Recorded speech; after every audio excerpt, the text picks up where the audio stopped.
Welcome back to the Getting It Wrong podcast, where we unlearn harmful ideals, beliefs, and ideologies that we might be holding on to. And we get practical ways to live a more holistic and balanced lifestyle. And we embrace our mistakes here because getting it wrong is the first step to getting it right. I am your co-host, Gabbie. And I'm Morgan. Let's get into it. Okay, so guys, this is our Must Know Monday episode. I think the title is a little corny, but I feel like we're just going to work with it. Unless you guys can think of something else that's better, let us know. Yeah, so why did we choose Must Know Monday? It was because we didn't want to say hot topics. Yeah, we didn't want to say hot topics. And then we wanted something kind of catchy because we have Wellness Wednesdays, and that it just worked out so well. It was just like it came to us pretty easily, or to Gabbie at least. So we were like, I wanted something to go for Monday. We had to make something work for Monday. So Must Know Monday is our working title. Let us know if you think of something better. But let's get into it. So what do we have to know this week? So we have a couple of shows that I wanted to kind of review. So the first one is the show Harlem. I think I've mentioned it in an episode before. And basically, this is a show on Amazon Prime, and it is covering 4 Black women in Harlem, and just kind of their journey in their early 30s. So I honestly enjoyed watching it. It was just an easy, escape watch for me. However, Gabbie didn't feel the same. But before we get to that, I do want to talk about how I noticed how like people were saying like, oh, this has been done over and over and over. But like seeing Black women on screen, like it doesn't get old to me. So I'm like, we can do it over and over and over again. Like just they call it like a buddy cast where you just have a bunch of friends and you're figuring out what's going on in their lives. I mean, we can do that with Black women over and over, just like we've done it with white women over and over and over and over and over. And that hasn't gotten old. So why would ours get old, So I definitely wanted to say that. Like, I don't know. I think we can keep doing it because our lives are dynamic and, just like any other culture. And why not? Why not enjoy it more than once? And then in the past, I kind of brought up how one theme that I liked in it was that they mentioned like how Black women don't have to be the strong Black woman. And that's one of our previous episodes where we talked about that. So that kind of made me enjoy it too. However, Gabbie, you didn't feel the same. So I didn't. I mean, beautiful girls. Great musical score. I really love the music that they chose for each scene. I do want to mention, I don't know how to pronounce her name. I think the artist was Fouché. I apologize if I'm saying your name wrong, but they played her song Single AF, and I love that song. So I think you guys should go check that out. Check out her song, not necessarily the show, but she feels away. Keep going. I really do. The show really rubbed me the wrong way. I don't want to say too many negative things about it because I love that they decided to make a show traveling with Black women in New York in their 30s. However, I just want them to do better. I want them to do better. It's like, I understand that I understand that people like seeing Black women on screen, but I feel like we have to challenge these people to do better, because I'm Mm-hmm. tired of seeing all these negative stereotypes constantly being pushed on screen, because I feel like it affects Black women negatively, because Mm-hmm. we are dynamic, like you said, and I feel like they do not like to show us dynamically. They show us the Mm-hmm. same way every single time. And Yeah. that's the bone I had to pick with it. Well, Beautiful talk about, girls. yeah, like what are the specifics? So like what exactly didn't you like about it? You didn't feel like it was dynamic enough? Like what are your specifics on why it wasn't that good to you? Um, well, number one, it didn't seem, their conversations didn't seem genuine. It kind of seemed like they were just talking at each other and giving monologues like throughout the entire show, instead of it actually feeling like they were genuine characters. I didn't feel connected to any of them. Mm-hmm. Number two, this Mosua woman thing that Megan Good, love her, beautiful girl. Um, this story that she kept trying to push throughout the episode of these Mosul women who were just like super strong and took care of the community and just took care, like, I Mm. don't know, like it was just rubbing me the wrong way. Like Okay. I can't even put it into words, but I could barely get through the first episode.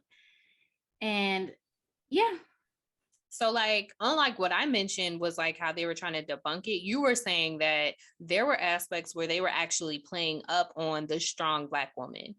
they were romanticizing it Mm-hmm.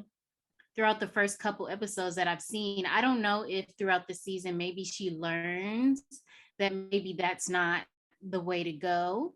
But um the show didn't hold me long enough to even get there. You could not watch. Okay, so Gabbie could not finish the whole thing. Fair enough. Like if you don't like something, like I tried to get her to watch more of it. I was like, watch some more and see if it gets I better. did. I know I watched like the second episode and it didn't compel me to keep watching. Okay. I mean, that's fair though. And especially if something is like triggering you, don't do it. But like for me at least, it was like an easy watch. And because like my goal is to escape, I try and shut that off. And I know how to compartmentalize in a way that's probably not the healthiest, but like I make a choice. I'm like actively like, I'm not about to get mad. And then I keep watching and falling asleep to certain stuff. And so if you can do an easy watch, I would suggest watching it just because it's an easy watch. You get to see Black women um on camera, on whatever. So you get to see the Black women. And hey, like I feel like it was an easy watch for me. I was entertained at least. So Beautiful but girls. everybody's not gonna feel that way. And I feel like that's just a good point to bring up about shows. Like some people are gonna be able to escape in the show, and then some people are triggered. And whatever way you feel is the right way to feel. If y'all watch Tab Time, if y'all got kids and y'all watch Tab Time, I love how she pushes that. She's I've like, heard of Tab Time, but I've never watched it. so it's But I so wouldn't say I was cute. triggered. I would just say that the show was just not very good at all. It just wasn't good for her. It It was not just good was for not her. good. And that's fair. Okay, we can say for me. She said for you're saying for everyone. Well, like you said, everyone feels the way they feel. That's fair. That is fair. But yes. Okay, so another show we were gonna talk about. So we were gonna talk about Selling Tampa. So they recently on Netflix came out with Selling Tampa. Really, there are it's a Black real estate agent firm, actually, ran by Sherelle. She's a Black woman, and it's all Black women in the firm. And it's in Tampa, so in Florida. And I think they do a good job of, just showing these Black women in their environment. You get some drama, you get some mess because it's reality, but it's not too deep into the mess. It could, I mean, it's only season 1, so you know how they like to get messy. But my throat just got really dry. Hold on.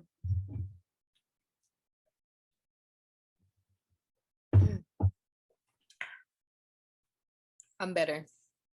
Okay, so how with reality they do like to get messy. It's like good clean mess.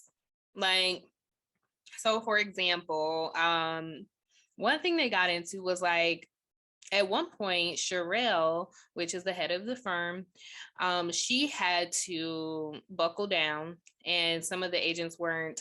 I guess spoiler alert. Spoiler alert. So some of the agents weren't selling as well as others, and she was like, I only have top selling agents in my firm, so she kept warning them. I think she warned them a couple of times, like.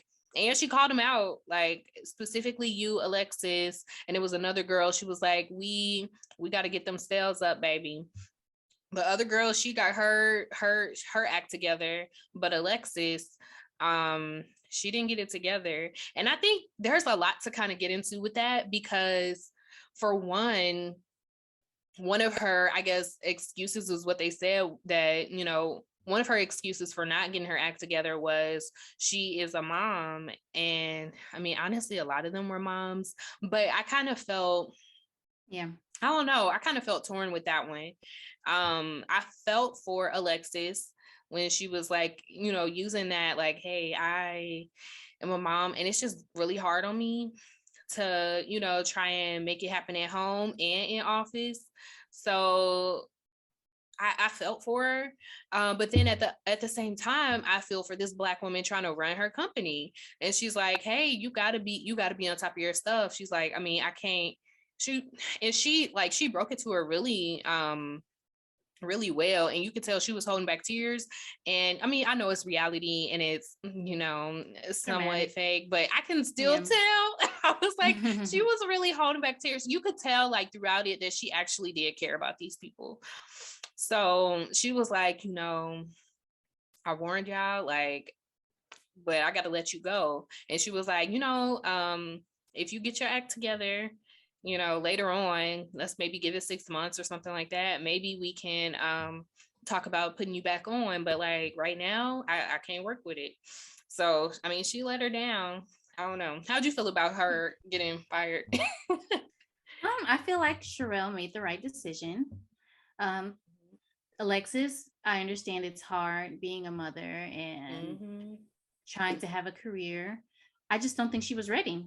It's like, I understand it's difficult, but at some point you have to make a choice. And I feel like she didn't make that choice. Yeah. Well, she did make a choice, but she was choosing her family, which is not a bad choice at all. It's not a bad choice. And sometimes, especially like there can be seasons with like being a parent in general, or especially if you have like a 2-parent home, like there can be seasons with like who is focusing on their career at that time. So like it could be a period where like you're just focusing on being a mom and you can get back to your career later. Or, I mean, you could still, of course, you still need to make time for yourself and your career, but like there are seasons. You may have a season where you're mainly focused on being a mom, and then later you guys switch and your husband is mainly focused on being the dad, while you're focused on being a career person. And I think, I don't know, for her, it's not her season. She's gonna have to. It just wasn't her season. I feel like she wasn't taking accountability though. She wasn't taking accountability for her choice. And that was the annoying part. It's like, that's fair. Yeah, she was just like, well, I'm trying my hardest. I'm like, you're not trying your hardest if you don't know anything about the house that you're trying to show to somebody. Like, come on, girl. Clowning. She was, and then she tried to like lie. She I think what was the thing he asked her about? I think he asked her about taxes, something like that. And yeah, the property tax. Baby, just say you don't know. Say you'll look it up. Say I'll look at comps. She was I'll like hand it to you later. 9,000 and it was like actually 90,000. Yeah, you can't play with people money like that, girl. Really? But yeah, so Alexis, baby, you had to get it together. It wasn't working. That's okay though. Like we said, you'll get to a better season where you can focus on that. Maybe your kids get older. I don't know. Whatever y'all got to work out at home. It ain't my business. But Right. It's none of my business. it is if It's you none want of to my put it on the show. business. That's fine. Because that's how it works. Right. You made it our business. You made it our business. But yeah. And then oh, but before we move on, what were your overall thoughts on the show? Another show with beautiful girls. Mm. I love to see it. Colony, she's a Barbie.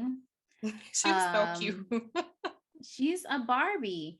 What was the other girl's name? I really like her. She was like The little one. Colony's friend. Yeah, the short girl. I I want. really want to look it up because she deserves for me to say her actual Was it name. Anne? Yes, and Sophie.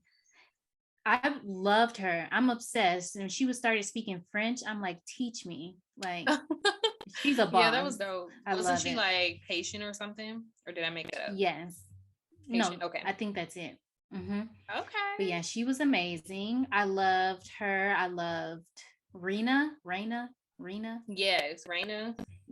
Raina, she was so classy. Of course, she was like one of the older ladies, so she was very like refined and educated, and I really Mm. liked that. Um, and she had options. I love how she stood up to Sherelle because Sherelle needed to be stood Yeah. up to. Um, Fair. I didn't like how Sherelle did business. Um, Yeah. Yeah. Changing it up on them without telling them. Well, no, she told them, but to just change it up like that and not give like an explanation. I feel like you. Mm, I mean, it made sense because the numbers she was saying before seemed pretty unsustainable. Like the realtors got kept like 90%, but the company got like 10%. I don't think that's normal. I think that's very mm, unsustainable. and So I I think think that she kind of kept speaks like to how changing Black it to women make be it trying more to. sustainable. Yeah, Yeah.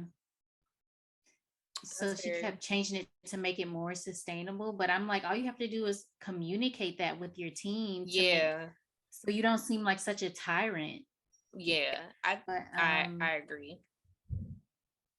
I agree because the way she came about it did seem kind of messed up, and for them to make it seem like Raina was like out of line for for calling her out. I was like, is she out of line? Because like she's you could not. have communicated. And then for her expectations were not being met as like an employee that was there for quite a while. She's like, hey, I've been here since jump, and you can't even like consult with me a little bit, like. But Or I at don't know, it least kind of give made me a it. heads up or let me know what's going on. Yeah, yeah. And I feel like maybe she probably felt like she wasn't as valued as she should have been. So for her to want to leave is understandable. But for her to pull that shady Yes. stuff with trying to And get her that's top agents to come with her, shady. You feel like that's fair? do I think it's 100% moral? No. But do I think it was smart and strategic? Yes. Mm, Um, I mean, she really just brought it up to them because she knew, because she felt unvalued, undervalued, and she thought that they might feel the same. So she was just trying to get a feel of how they felt. And I guess she was like, if they are cool with being where they're at, that's fine. But if they were thinking about leaving, when she's like, you can come with me. mm. I think I mean, I understand where you're coming from. You know what? And I might sound petty, but like, had it been a white firm, I would have been like, girl, get your people and bounce. But I was like, dang, you doing this to another Black woman. And I'm like, I felt away. I was like, where's the sisterhood? And then the way Anne was kind of going back and forth on it, like, girl, and then I think Colony was a little raggedy for calling her out. I was like, clearly their friendship was not what Anne we thought it was. was. Yes, it wasn't what Anne thought it was, because she was like, dang, I thought I could be open, but not only did you call me out, she went out of her way to throw her under the bus. Yeah, I was like, oh, I mean, but they still ended up being friends. See, that kind of speaks to like, what level of friendship were they, is what I'm trying to figure out. Remember how we talked about last episode, there are tiers. I'm like, dang, she threw her under the bus like it was a work friendship. But Anne clearly thought that Anne needs to knock her down a tier, honestly. I feel like Anne is being insincere for trying to still be like buddy with her, because she was obviously not over it. She wasn't. But she was still like, still like they're still in the same places, still. I don't know. Yeah. Dang, they need to watch our episode, girl. But yeah, I feel like Anne was just being strategic as well. Anne felt undervalued. So I felt like when you feel undervalued, of course you're going to be looking at other options. Like, I feel like there was nothing wrong with that. It was really, but she should have owned it. It was literally just business. Yeah. I think she should have owned it. Like, she should have owned it, but also Colony probably shouldn't have thrown her under the bus like that. She definitely threw her under the bus. I feel like she shouldn't have talked to them together. Sherelle shouldn't have talked to them together. I feel like, I don't know. I feel like the way Sherelle does everything, I'm just like, what are you doing? It's for TV, sis. That's what it is. She just be like talking and gossiping and talking to everybody at the same time when she should have had individual conversations. And I'm just like, what is happening here? It's good, man. If they didn't do it that way, we wouldn't have nothing to watch. That's okay though. Yeah. It's reality TV. Yeah. I feel like Anne was just trying to Anne was trying to play it down, yes. But I feel like it was honestly really none of Sherelle's business. Honestly, I feel like, Yeah, I think the main person that Sherelle should have came to was Raina. I could see where you're coming from with that. I mean, but yeah, it was clearly a lot of, lack of communication that they had going on. Yeah, a lot of pettiness. The show was very, very petty, but beautiful girls. It's reality TV. They sold some houses. They brought some drama. It did what needed to be done. It did. It was a good, that was another good, easy watch. A good escape type of show. So if y'all trying to just relax, watch something, fall asleep, go ahead and watch Selling Tampa. It would be nice if I could talk. That brings me to something else. Every time Sherelle gave a speech, I thought it was so hilarious. Why? Because it just sounded like she was drunk. She'd be like, I just want to talk to everybody because I just feel I'm like, it's okay. She's gonna get better. She just needs some practice. You sound just like her. That's funny. I'm weak. And she just, she didn't sound like she had her speech together. Yeah. I'm like, girl, just be casual because you ain't got the speech down. Woo. But yeah, I loved it. I love Selling Tampa. Yeah, it's definitely a good watch. But guys, I think that's all we have for our Must Know Monday episode. So if you guys, like I said, if you want some easy watches, watch Harlem, unless that's not going to be an easy watch for you. Watch the first episode. If you ain't feeling it, you ain't feeling it. But I think me and Gabbie both agreed that Selling Tampa is a good, easy reality watch. So reality TV watch. So go ahead and turn that one on before bed if you like watching TV before bed like me. That's it. So Yeah, watch it and tell us what you think. Tell us what you think. All right, guys. Bye. Talk to you guys later. Bye.